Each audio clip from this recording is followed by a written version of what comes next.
So sprouting grains for your chickens is a very healthy and added supplement to their daily ration of food.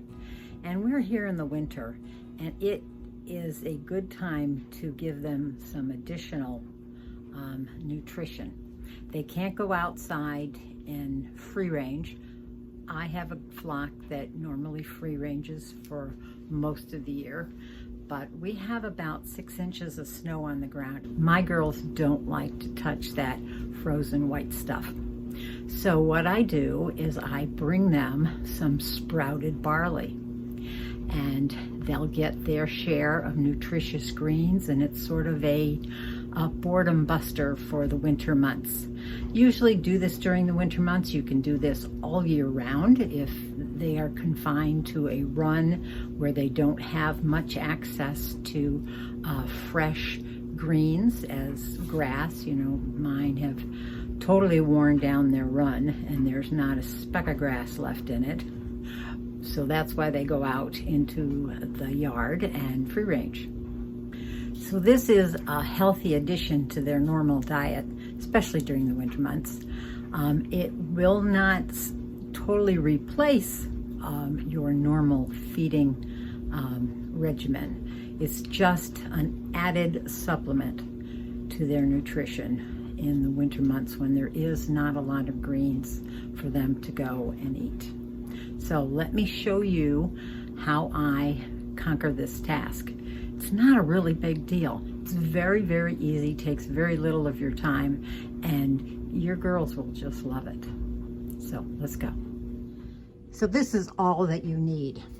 You need, of course, I have a big tub here of barley that I go through in the winter time. You'll need some kind of a vessel, glass jar, and then you'll need some kind of trays that are going to be used for the actual sprouting part.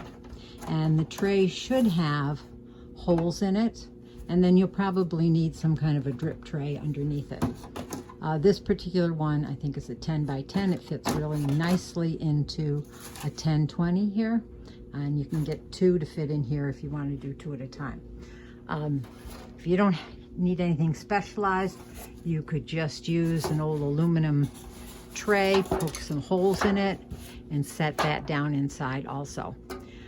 It helps to have some kind of a cover on top to create some humidity. Not totally necessary. You can use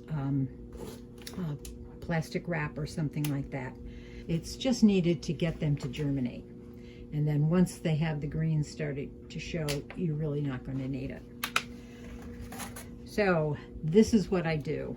This is a quart jar. I think it's an old mayonnaise jar.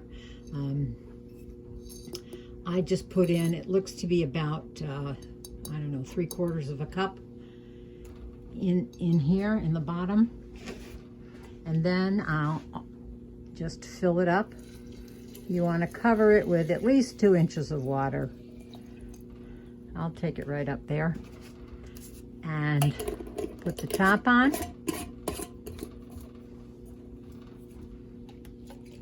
Just shake it up a little bit so you make sure everything gets sufficiently soaked, like here. And then you're just going to let this set for 24 hours. So until the next day. And then at that point, we'll come back and I'll show you what happens next.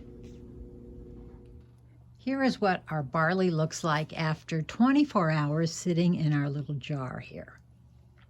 The water's pretty cloudy and there is some bubbles up at the top. This means that there's some fermentation beginning to happen here. If you can take a look at some of these little white spots on the ends of the barley, that means it's starting to sprout or to germinate. So what we're going to do is we're going to empty this out, and I'm going to rinse it once or twice. And let me go and do that, and I'll bring you right back.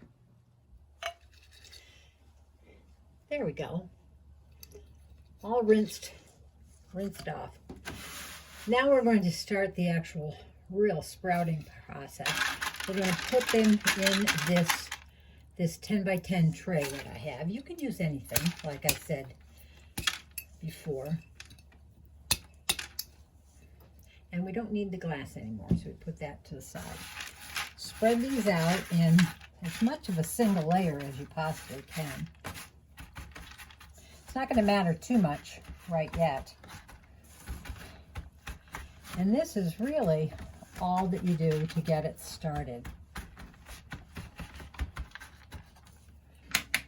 I will put this humidity dome here just to kind of keep anything from, you know, going in it or anything like that. Just keep the moisture a little bit high. We don't need to put this on a heat mat, at least I never do.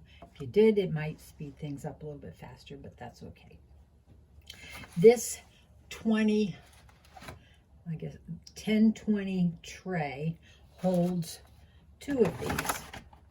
And so in what I usually do is in about 3 days after the start, I will succession plant another one.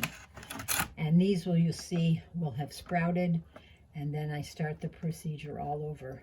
So I don't have to wait, continue, you know, for all of this to finish before I have another one, so I can feed the chickens, you know, on, you know, successive days. So it's all set, it's ready to go. This is all that we need to do, and I will come back and I'll show you tomorrow after 24 hours if we can see any additional sprouting here. These are still damp, they aren't dry. And we're going to constantly wash water over them every single day, a couple times a day if you could. And we're going to watch these things sprout. So I'll be back in another 24 hours. Here we are the next day, and you can see the progress that's being made. You can see right here all of these little white filaments. These are the roots that are being sent out of the seed. Those always come out first. They spread down and trying to find the moisture, which is going to trigger the first leaves to come out and the first shoot to come up out of the seed. So again, a couple times today, I'm washing these seeds, just rinsing them off and giving them fresh water. I've started another jar of soaked barley seeds, and I'm going to be putting those in this tray here. We get a little succession planting. So stay tuned. I'll bring you back tomorrow, and maybe we'll have some additional action going on with these sprouted seeds. Okay, another day has gone by, and look at the growth that we have now. It's really pushing up. And the second tray that I started, the roots are coming out nicely, and I think I even saw a sprout or two. There is a sprout right there. So this is not far behind from this one. This one I'm going to give another couple days, and it will be ready to feed to the chickens. Sprouted barley for the girls. I'll leave you to watching them enjoy their special treat. Give me a thumbs up if you enjoyed this. Subscribe if you haven't already. Sweet potatoes are coming up in the next video or two, along with more snow and cold in our area. But the girls will enjoy this healthy treat that's going to promote their egg production. So until the next time we can go digging in the dirt, happy gardening. Bye.